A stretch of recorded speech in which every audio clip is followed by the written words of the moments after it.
This podcast is intended for a mature audience. Listener discretion is advised.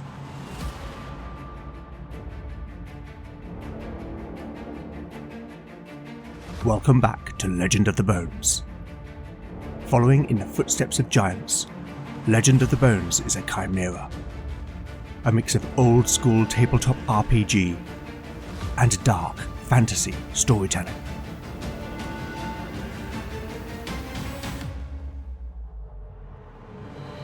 As its name might suggest, in Legend of the Bones the dice rule. There'll be no rerolls, no fudging the dice, no metacurrency. The roll of the bones will determine the character's destiny, and no one will be spared their fate. None shall escape the destiny of bone.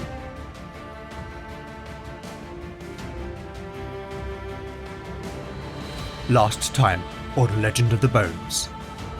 In the wake of the assassination attempt on Cadfael, the companions had followed the trail of breadcrumbs to the monastery's brewhouse, where their suspect, Brother Aldwyn, had been previously seen taking hemlock. Here they caught the monk in the act of killing the brewer, Brother Friok. Aldwyn fled the scene, and Beric gave chase. During the pursuit, Talion shot the monk several times, but even so, Beric had a hard time keeping up, given the encumbrance of his armour. Finally, the warrior was able to trip Aldwyn with a stick, resulting in the monk's capture. Later, in the monastery's chapel, Abbot Wiglaf was leading evening prayers when the ceremony was interrupted by the companions, who entered uninvited with the captured Aldwyn. Wiglaf was outraged, ranting insults until Canute threatened the abbot into silence. Lena revealed that Aldwyn was a member of the Brethren of the Purifying Light, exposing the assassin's tattoo as proof of his allegiance, and proceeded to publicly accuse Aldwyn and Wiglaf with conspiracy to murder. Wiglaf refuted the claims as nonsensical until the cleric produced a letter from the abbot to Aldwyn, instructing the assassin to kill Cadfael. Ranulf confirmed that the letter was written in the abbot's hand, causing much consternation among the assembled monks. Wiglaf vehemently denied the evidence, hurling a tirade of abuse at Ranulf and then at Lena, who struck the abbot into silence. At that moment, Cadfael, along with Brannock, emerged from the crypt. The older monk calmed the congregation, and Brannock laid charges against Wiglaf, instructing the abbot that he would be taken to Dravance to face trial. Cadfael then thanked the companions, but impressed upon them that they must stop the fanatical cleric, Reynard of Harburg, lest the land and the lives of ordinary folk be torn asunder.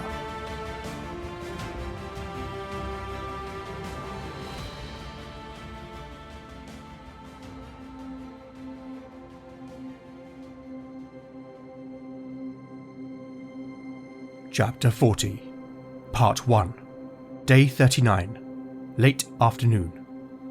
Party status: Beric, 37 out of 37 hit points.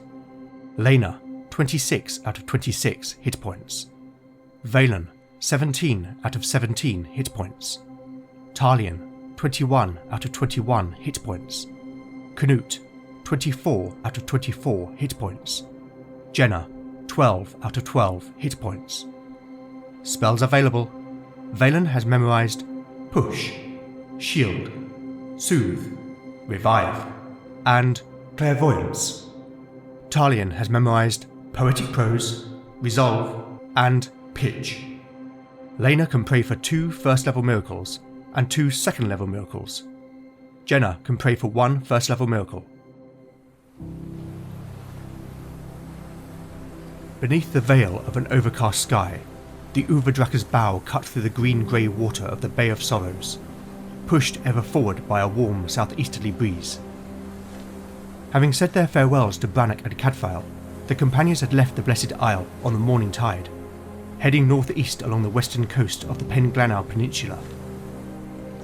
After considering what they had learned at Enys, the companions had decided to make for Angarak, the last known location of the Eye of Krevik, in the hope that they might find the jewel before Reynard of Harburg. The old watchtower lay to the east of the peninsula, and whilst the journey by sea was the greater distance, a trek over land would have taken far longer, and it would have meant Canute abandoning the Uvadraka and its crew. The Skarne warrior looked out north to the horizon, where the sea and the sky became one. a seamless embrace of two worlds. He gazed upon the vast expanse, dancing as it was in sombre hues to the rhythm of every crest and trough. The dark waters evoked in him the memory of home, where the fathomless, ice-filled sea was the dominion of behemoths and leviathans. It had been several years since he had sailed the whale road of his homeland, and part of him wondered if he would ever do so again. "I miss it also," Beric announced, as if reading Canute's mind. The big warrior had been standing alongside him on the steering platform. "Aye," Canute agreed, snapping out of his reverie. "But there is nothing there for me now," Beric added ruefully.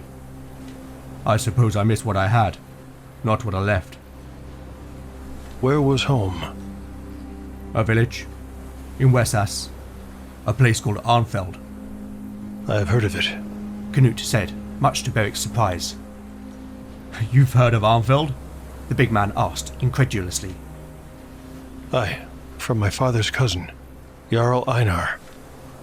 Beric's interest was piqued, not least because that name, Einar, had been spoken by the spirit he encountered in Kerudu. "How did he know my village?" The Skarne warrior glanced over at Beric. "Even before my trial of manhood, I was permitted to sit with the warriors in the mead hall. At that time, neither my father nor Einar were yet Jarls. They were like brothers, and Einar would oft stay with us." Canute explained, then gave a small chuckle at the memory. "Whenever Einar was drunk, which was often, he would fall into a melancholy and confess his love for some sass girl that he had humped while on a trading voyage with his father." "Let me guess," Beric interrupted. "The girl lived in Arnfeld." "Aye," Canute confirmed. "My father would always mock Einar, tell him he was going soft for pining over a peasant girl he had only met once, but it always struck me that Einar genuinely loved her. He has never forgotten her and speaks her name still." "So Einar lives?" Beric probed, a notion forming in his mind. "Aye, last I heard, though it has been several years since I've had word of him." "What was the girl's name?" This question caused Canute to look quizzically at Beric. "Brea."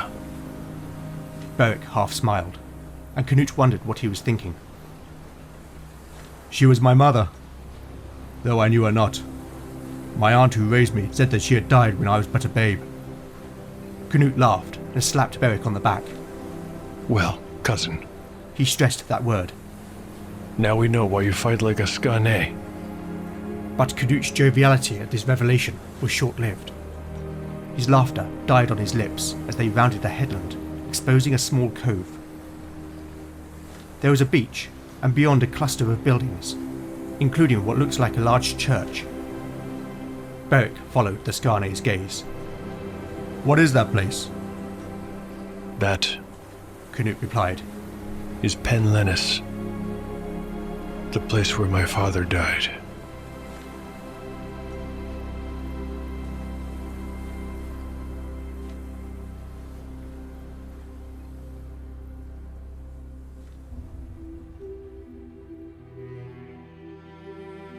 Dramatis Personae, Canute, 4 years ago. Not content with the riches captured at the monastery, when one of the monks had tried to divert him with the lure of the twin convent at Enys, Jarl Harald had been too easily tempted to reward his men with the promise of defenceless women. Ranulf objected, of course. Canute's brother had courage and was a skilled fighter, but his conscience had ever made him merciful. He had protected many of the monks from the slaughter at Enys, and it was at that time that one of them, an old man, had begun to poison his mind with talk of new gods. His father's cousin, Jarl Einar, also argued against it.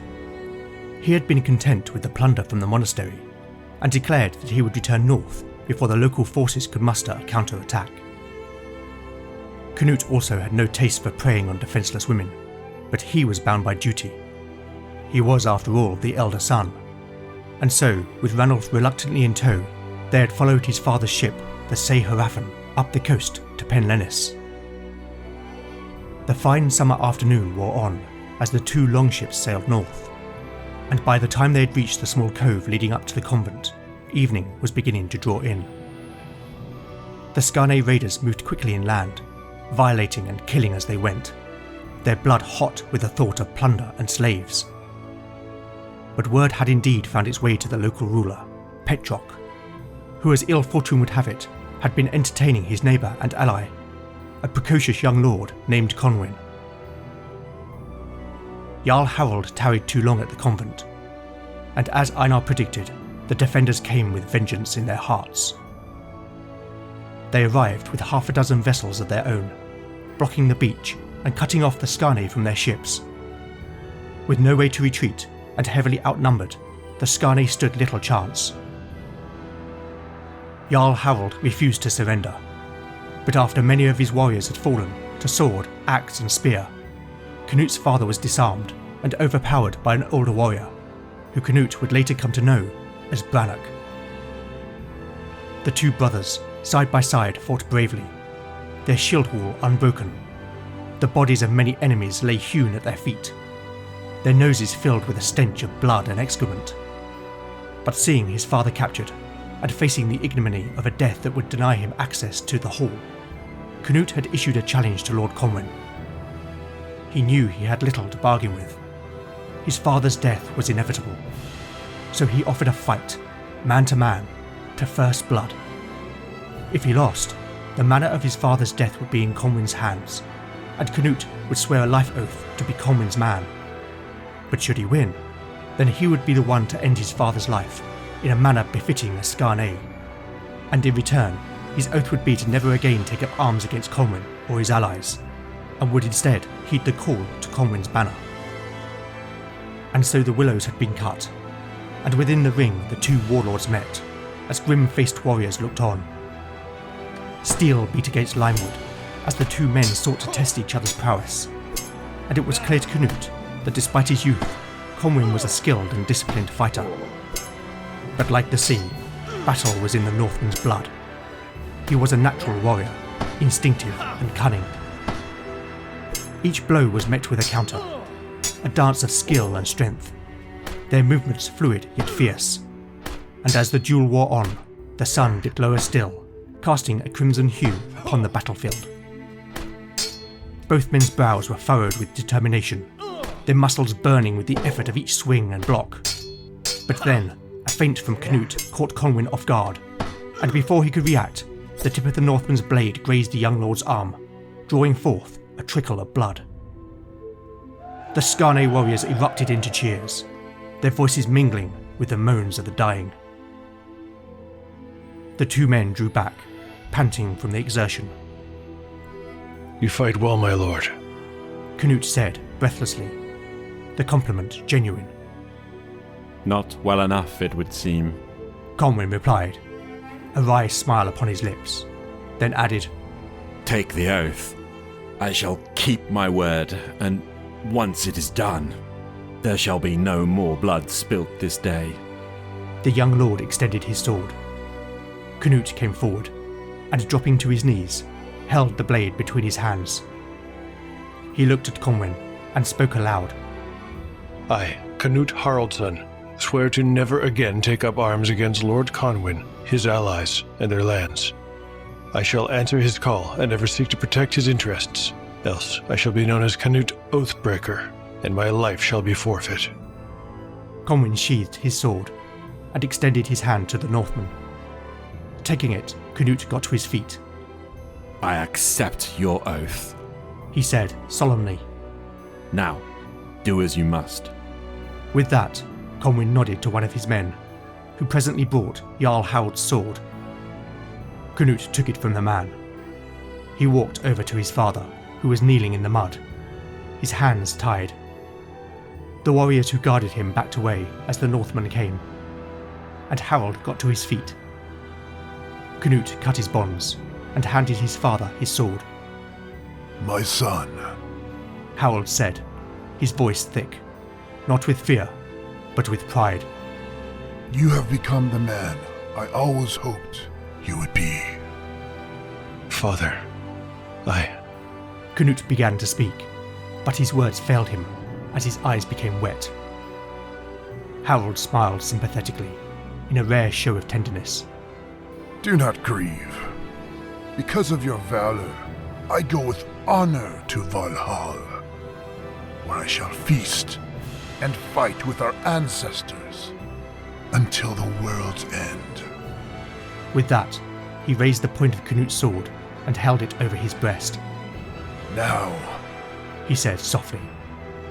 send me to the hall.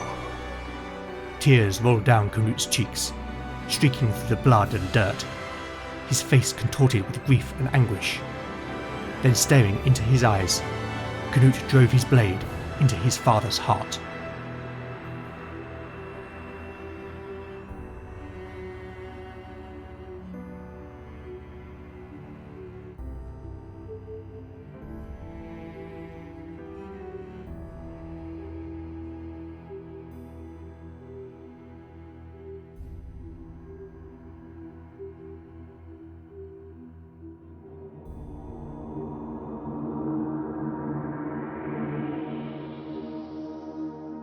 So the companions are en route to the Tower of Angarak in an attempt to recover the Hellstone known as the Eye of Krevik. The journey will take them nearly 3 days in total, notwithstanding any unexpected encounters or delays. First they must sail around the Pen Glanau Peninsula to the town of Mullion. Here they will find a harbour where they can rest for the night and resupply, before undertaking a 20-mile trek over land. So let's find out what the journey holds. Day 39. Weather. 6. Overcast and temperate. Wind direction. 4. Southeasterly. That will aid them on the first day of the journey. Stumble upon. 5. Nothing. Wandering encounter. A 6. No encounter. By the end of day 39, the Uvadraka has rounded the tip of the peninsula. Day 40. Weather. 7.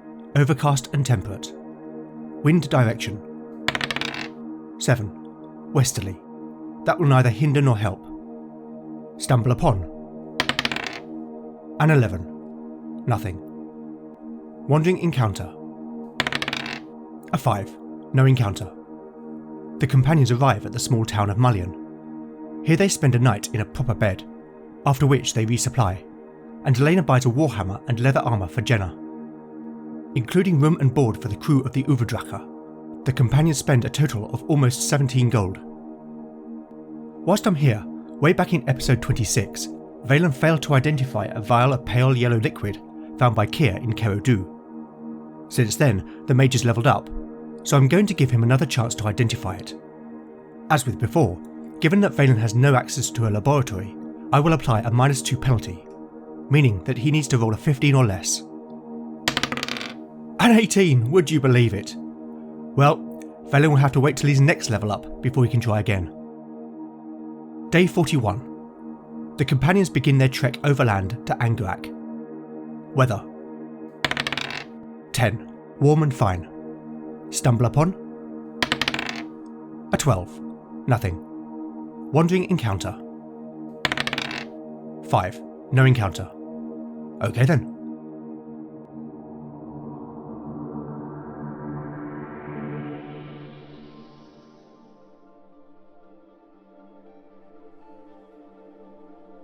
Chapter 40. Part 2. Day 41. Late morning. Party status. The party status is unchanged. Sunlight dappled lazily through the verdant canopy of the woodland, where an abundance of tall spindly silver birch swayed gently in the warm summer breeze. The air was filled with the sound of nesting songbirds, and insects busying themselves among the foxgloves, columbine, and herb bobbert, whilst butterflies danced on the warm currents, their delicate wings adorned with hues of crimson, sapphire, and amethyst. After spending the night and resupplying in the fishing town of Mullion, the companions had left the Uvadraka and its crew that morning, and now made their way east towards Angarak. Little was known of the place, other than it used to be an old watchtower, standing ever vigilant for raiders who might threaten the nearby city of Porthcullen. But when it had ceased to be so, and how it came into the possession of the mage, Demelza, no one knew. Since losing 2 of his crew at Caerau, Canute had been reluctant to ask again for volunteers, but Arn had petitioned his lord to allow him to come, and the Skarne warlord had agreed.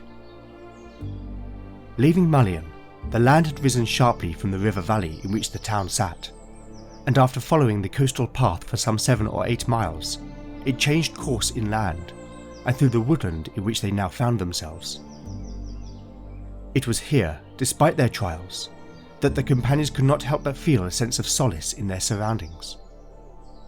The wood felt ageless, a tranquil haven where time seemed to stand still, and the world beyond faded into insignificance. There was a magic about this place, but not a power wrought by mages. The peacefulness of the place caused Vaelin to be lost in thought. He remembered how his old master, Amos ap Howan, had tried to disenchant the Hellstone in his keeping, the Eye of Mordgren. Of course, Vaelin had no idea at the time the significance of the jewel, though he always felt drawn to the amulet in which it was set. He could sense it had power, but Amos had never told him how dangerous the jewel was, nor that one day he, Vaelin, had been marked to become its keeper. If the documents at Enys were to be believed, then the Hellstones each held a power related to one of the 5 dark gods. Lena had told him that Mordgren was the Lord of Hell, the Master of Darkness and Forbidden Knowledge, and that according to the Church of the Nine, he was responsible for unleashing magic into the world. Perhaps Mordgren had released the dark magic of sorcery, but this had no affinity with the hedgecraft of Vaelin's homeland. But at the same time, maybe simply being close to the jewel had affected him. He had felt for a long time that a shadow lay upon his soul, a darkness within, which, for a time, threatened to consume him. He looked over at Lena. The cleric was talking softly with Jenna, the sunlight shining off her auburn hair, making it glow like fire. It struck him then, at that moment, that there was no greater power than that which he felt for her. For like the enchanted moonstone in the vault of Enys, she was the light. She must have felt his gaze upon her, for she turned, her green eyes meeting his. Her lips parted in a smile which made her face light up. The thoughts of darkness instantly melted away. There was only her.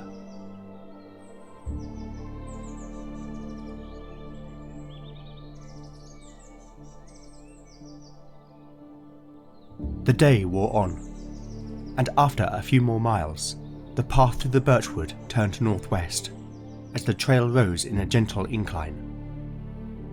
Ahead, the companions could see the trees part, and it wasn't long before they emerged into scrubland of heather, bracken and gorse. The ground continued to rise, and soon the roar and hiss of waves hitting rock could be heard in the distance.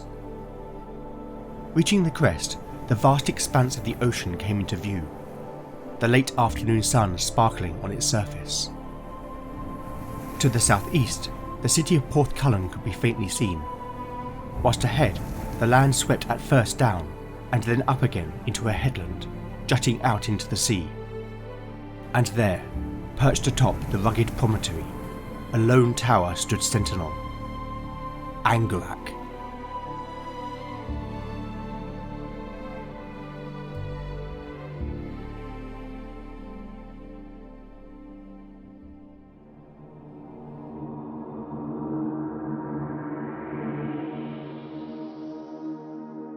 Given Angarak is the closer of the 2 locations cited for the remaining Hellstones, it makes sense that the Brethren would have come here first. Despite his head start, no doubt Reynard would have spent time making preparations and gathering some of his followers, so there is a chance that the Brethren may be at the tower when the companions arrive.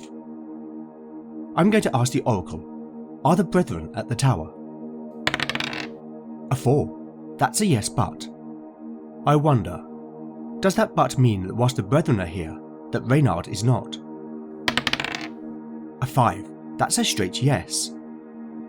So does that mean that Reynard has divided his followers, and that Reynard himself has gone south to Enys to recover the Eye of Selethra.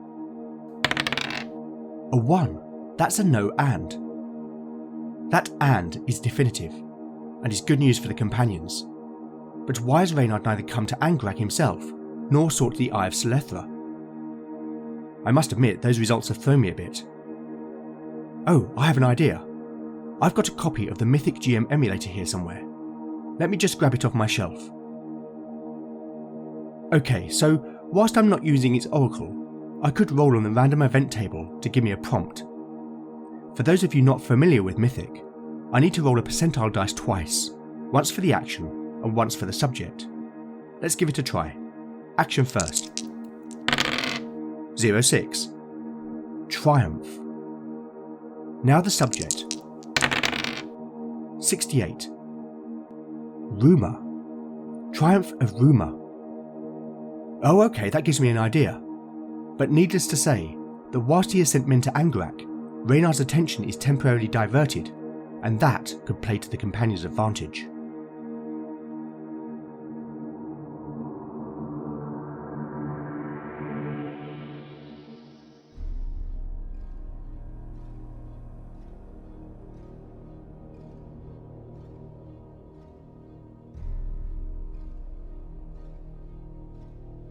Chapter 40, Part 3, Day 41, Late Afternoon. Party status. The party status is unchanged. For centuries, the Tower of Angarak had weathered every storm and tempest the savage ocean could muster, standing resolute in the face of such ferocity, and bearing the scars of nature's eternal battle.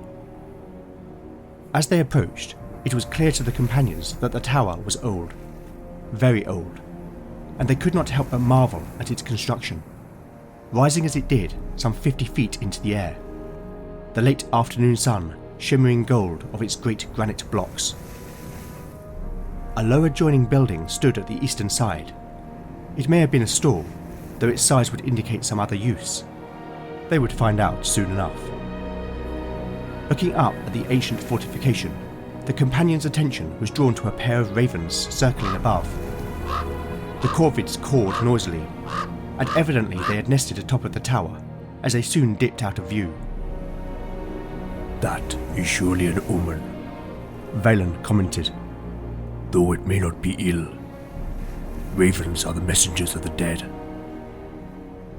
On the upper levels of the tower, on each of its sides, were small arched windows, evidence that at one time it served as a watchtower, whilst at the lower levels, arrow slits gave nothing away of the tower's interior, but that was not of concern. What was, however, was the arched doorway, for it was rent and hewn, the oak planks hanging pitifully from its iron hinges, split and splintered by many strokes of the axe. The companions looked at each other with grim faces. No words were needed, as each readied their weapon, for it was clear that some malevolence had been at work. Beric and Canute led the way as they went closer, shields up, lest some unseen foe loose an arrow. Reaching the portal, the two warriors paused. Then, hearing no sound within, they stepped inside.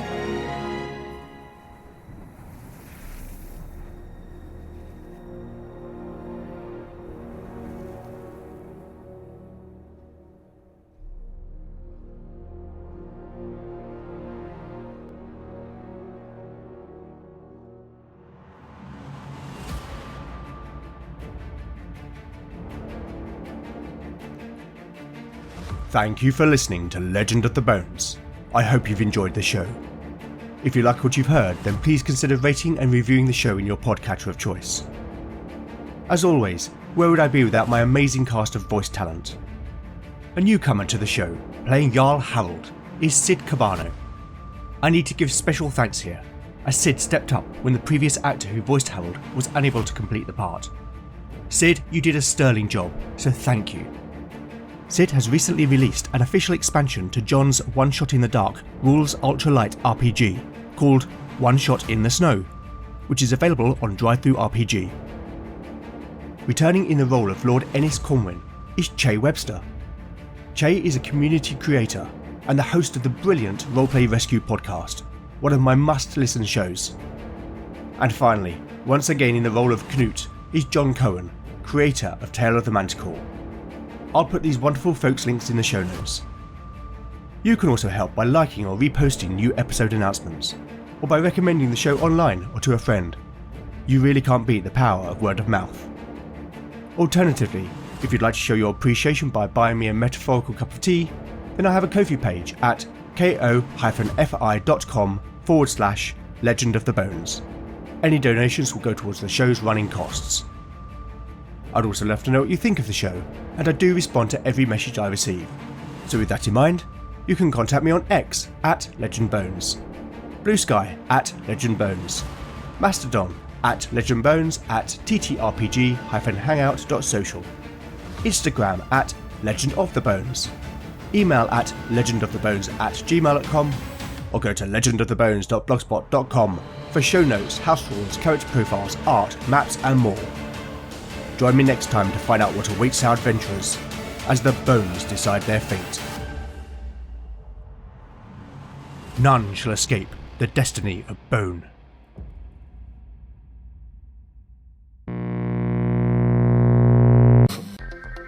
Who knows what evil lurks in the hearts of men? Turn your dial to find the frequency of the past. Captain Advice. Where the classic stories of mysteries, sci-fi, thrillers, and suspense are found waiting to be heard once again. Another case for Nick Carter, Master Detective. You'll find a variety of those stories here, in their original form, where each episode takes you to another place or time. The Man of Bronze, Doc Savage. But only when you find the mystery frequency. Available everywhere. The shadow knows.